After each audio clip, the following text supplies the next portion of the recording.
भारत की लोकसभा में जो हमारी देश की सबसे बड़ी पंचायत है, 540 पार्लियामेंट के मेंबर्स में दो दीवाने जब असदुद्दीन ओवैसी, इम्तियाज जलील खड़े हो जाते भाषण देने के लिए, हम सिर्फ 5 मिनट बात करते, 5 मिनट में 300 बीजेपी के एमपी खड़े होकर बोलते तू बैठ जा, तू बैठ जा, तू बैठ जा।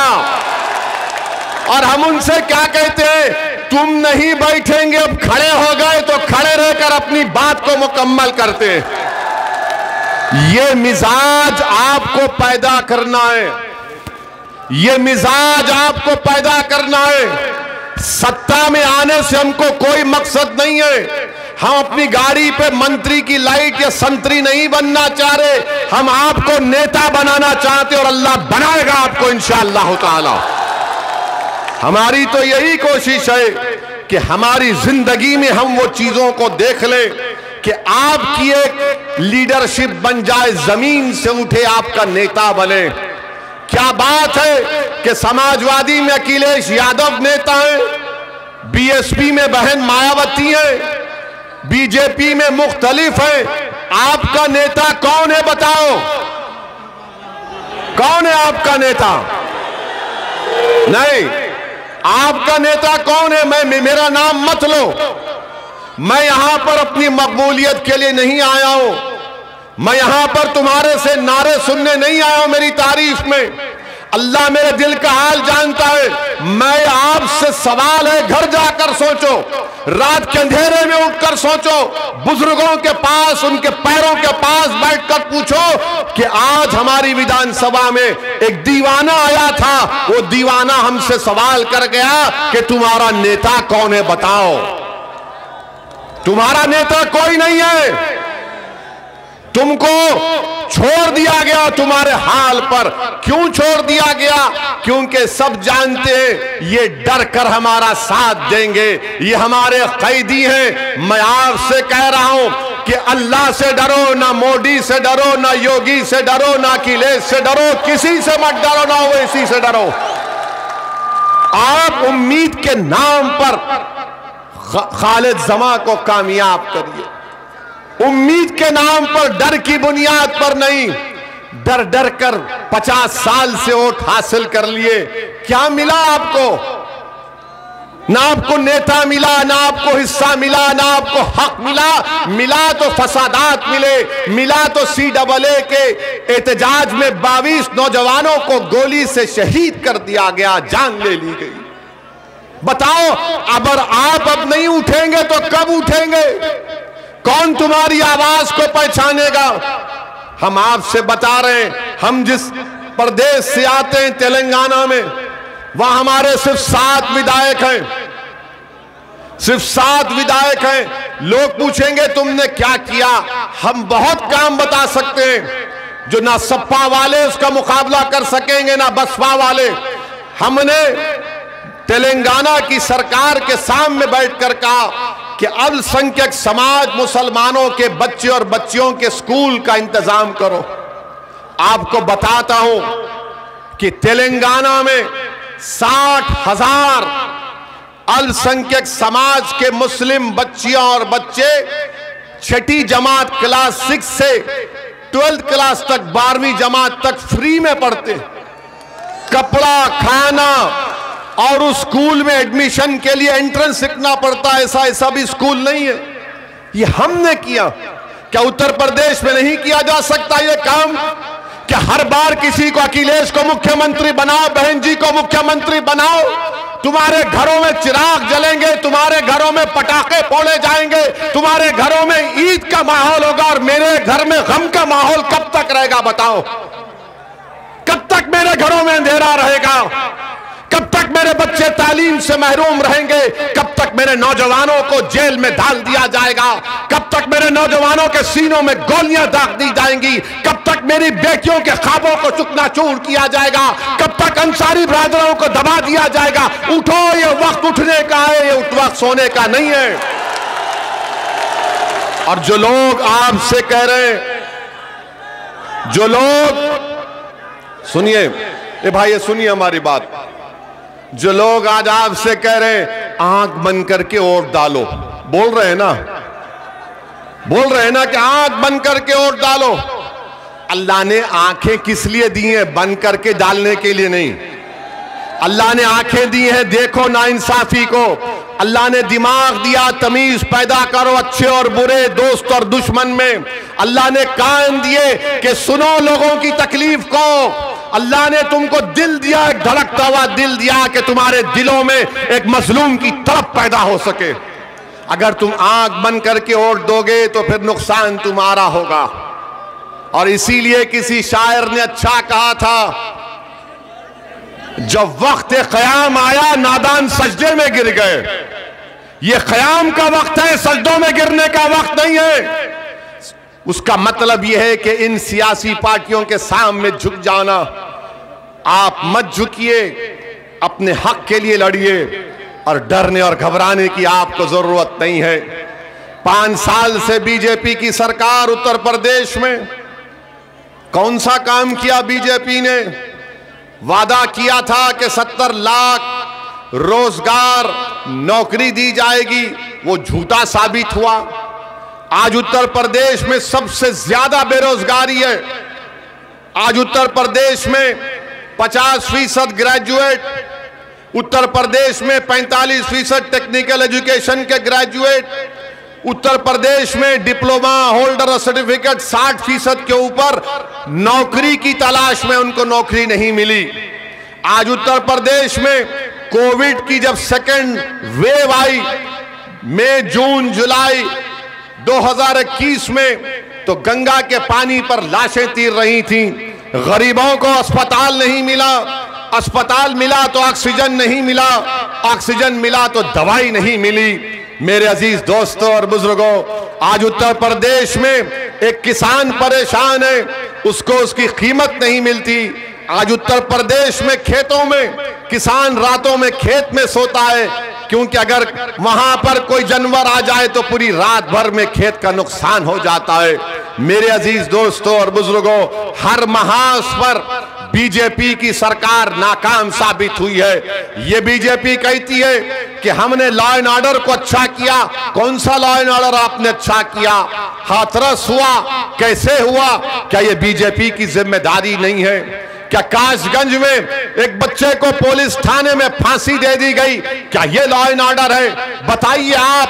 22 लड़कों को CAA के एहतजाज में गोली मारकर उनकी जान ले ली गई। ये मेरे अल्फाज नहीं है, जस्टिस सुदर्शन रेड्डी जो सुप्रीम कोर्ट के रिटायर्ड जज हैं, उन्होंने अपनी फैक्ट फाइंडिंग रिपोर्ट में कहा हर महाज पर बीजेपी की सरकार नाकाम साबित हुई है। और उत्तर प्रदेश के मुख्यमंत्री जहां कहीं भी जाते हैं कहते हैं कि मैं गर्मी पैदा कर दूंगा, सर्दी पैदा कर दूंगा। अरे बाबा, आप क्या मौसम वैज्ञानिक हैं? बाबा ने कहा कि मैं सर्दी के मौसम में गर्मी और मई और जून में मैं सर्दी पैदा कर दूंगा। बाबा, आपके ने कौन सा ऐसा मशीन है जो मई जून में गर्मी अगर पैदा करेगा? तो तुमने नौकरी क्यों नहीं दी उत्तर प्रदेश के युवाओं को? दे देते उनको नौकरी, कुछ तो कर देते। तुम यहां बिलारी विधानसभा में गवर्नमेंट का डिग्री कॉलेज खोलते बच्चियों के लिए, मगर बाबा बोलेंगे मैं गर्मी और सर्दी पैदा कर दूंगा। एक बात सुन लो बाबा, ओवैसी जो अब गर्मी उत्तर प्रदेश में पैदा कर चुका है ना, वो इंशाअल्लाह ताला तुम्हारी सर्दी भी उसको कम नहीं करेगी, ना तुम्हारी गर्मी उसको कम करेगी। मैं जो तब्दीली देख रहा हूं अल्हम्दुलिल्लाह, वो बड़ी खुशाइंद है। और मैं आपको बता रहा हूं कि मैं सिर्फ चुनाव की हद तक उत्तर प्रदेश को नहीं आया हूं। मैं जब तक अल्लाह सुब्हानहू तआला हमको जिंदा रखेगा, हमारी पूरी कोशिश होगी कि उत्तर प्रदेश में असदुद्दीन ओवैसी से ज्यादा काबिल लोग नेता बने। मैं आता रहूंगा इंशाअल्लाह। मैं आपकी आवाज भारत के पार्लियामेंट में उठाता था और उठाता रहूंगा इंशाअल्लाह ताला। ये मैं आपसे वादा कर रहा हूं। मेरा वादा इंशाअल्लाह ताला रब्बे करीम उसको पूरा करेगा। मैं आपसे सिर्फ यही अपील करने आया हूं कि आप डर की बुनियाद पर वोट मत दीजिए, उम्मीद की बुनियाद पर वोट दीजिए। जब मैं उत्तर प्रदेश के मुख्तलिफ मुकामात को जाता हूं और खास तौर से जहां पर दलित और अल्पसंख्यक समाज की आबादियां हैं, बड़ी तकलीफ होती है कि वहां पर ना रोड है, ना वहां पर नाली है, ना वहां पर सफाई का कोई मौसर इंतजाम है। मेरे अजीज दोस्तों और बुजुर्गों, ये आपने जो फैसला ले लिया आंख बंद करके वोट डालने का, इसका फायदा उठा रहे हैं, इसका फायदा उठा रहे हैं। अगर आप में एक शऊर बेदार हो जाएगा कि हमारे मसाइल ये भी हैं, बीजेपी को रोकना जरूरी है। हम भी कह रहे हैं कि हमारा मकसद यह है कि दोबारा उत्तर प्रदेश में बीजेपी की सरकार ना बने, मगर इसका यह मतलब तो नहीं है कि आप डर डर कर वोट दें। आप डर डर कर वोट देंगे तो हासिल क्या होगा आपको? बीजेपी को रोकने की जिम्मेदारी क्या समाजवादी की नहीं है? क्या बसपा की नहीं है?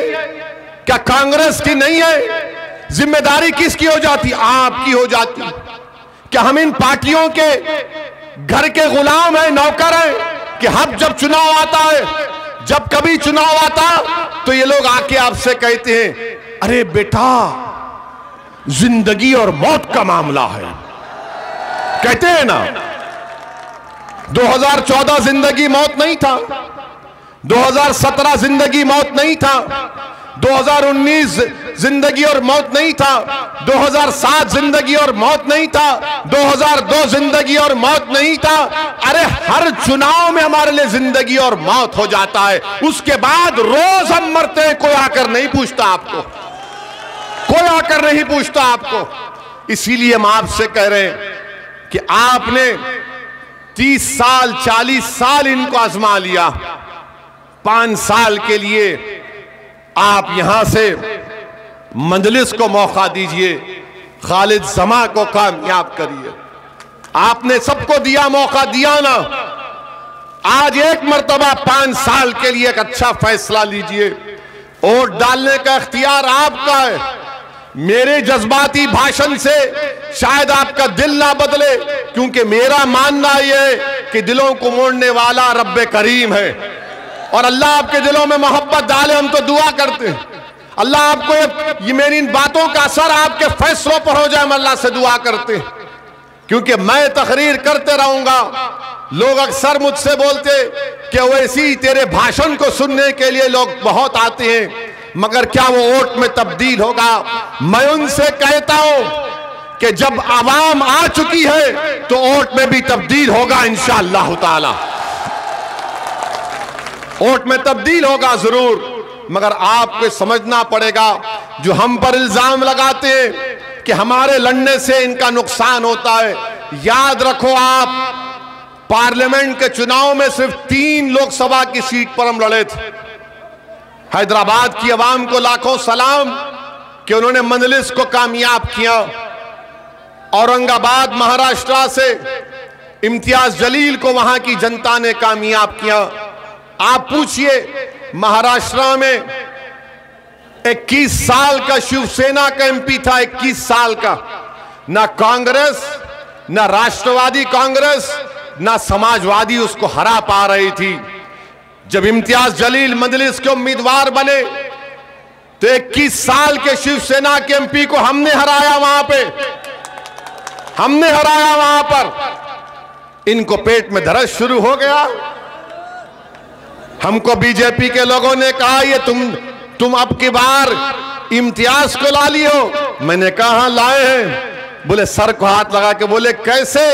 हमने कहा लोगों ने अपने वोट की कीमत और अहमियत को जान लिया औरंगाबाद की। वो समझ गए कि अगर हराना है बीजेपी को तो मजलिस को वोट देना है। औरंगाबाद की जनता ने तारीखी फैसला लिया। हम किशनगंज बिहार की पार्लियामेंट की सीट लड़े, 3 लाख वोट मिले। क्या वहां पर बीजेपी कामयाब हुई? नहीं, वहां पर कांग्रेस जीती। तो ये सिर्फ डर कर इल्जाम हम पर लगाते हैं और हम आपको बता रहे हैं कि डरने और घबराने की जरूरत नहीं है।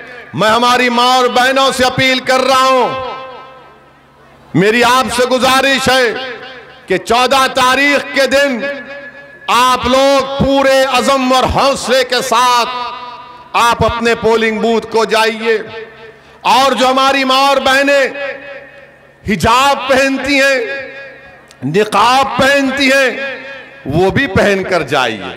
अब मीडिया वाले चलाएंगे इसको, मीडिया वाले बोलेंगे वैसी तू हिजाब को ला लिया। अब आप बताइए, हिजाब और बुर्का पहनना तो हमारा राइट है, हमारा फंडामेंटल राइट है संविधान में। मैं क्या पहनता हूं, क्या खाता हूं, किसी के बाप को झांकने की जरूरत नहीं है उसमें। मेरी बेटी क्या पहनेगी, मेरी मां क्या पहनेगी, मेरी पत्नी क्या पहनेगी, मेरी खाला क्या पहनेगी। अरे तू अपने घर की फिक्र कर, मेरे पीछे क्यों पड़ा है। अब क्या हम तुमसे पूछकर पहने क्या पहना। इनको वोट भी डालना डर कर। अब कह रहे कि नहीं, ये पहनने से मुसलमान जो है दब जाता है। तुझे कैसे मालूम? जो हमारा हाल है, हमारे घर में भी बुर्का होता, मगर जब हम घर में जाते भड़का भाषण नहीं दे सकते, हम डर के बैठना पड़ता हमको। हमारे समझे ना, आपका भी हाल होगा, है ना। मुस्कुराओ जरा ताकि तस्दीक हो जाए। हाँ, ये लोग बोलते दबाते, अरे हमको उल्टा दबाते हैं भाई। मगर ये लोग बोलेंगे वो क्या तुम हिजाब। अब हम कल बोले एक भाषण में, हम एक भाषण में बोले, उस बच्ची का जिक्र किए। आप बताओ उस बच्ची ने जुर्रत का मुजाहरा किया नहीं किया? क्या अगर यहां पर कोई बाप है और कोई मां है तो क्या आपका सीना चौड़ा नहीं हुआ कि उसने हिम्मत से काम किया? हुआ नहीं हुआ? आपको खुशी हुई नहीं हुई? अगर हुई तो हाथ उठाओ, उठाओ, छत पे भी खड़े हाथ उठाओ। डर रहे क्यों? समाजवादी के तो नहीं हो ना, उठाओ हाथ। हाँ, अब मीडिया बोलती तुम खामखा इसको उत्तर प्रदेश में ला लिए। अबे दाढ़ी मेरी, टोपी मेरी, बुर्खा मेरा, तुझे क्या करना है उससे? अच्छा, अब हमको मीडिया वाले ने सवाल किया कि पाकिस्तान बोल रहा है इस बारे में, क्या बोलेंगे? मैंने कहा पाकिस्तान भाड़ में जाए, भाड़ में जाए ना, हमको पाकिस्तान से क्या करना है?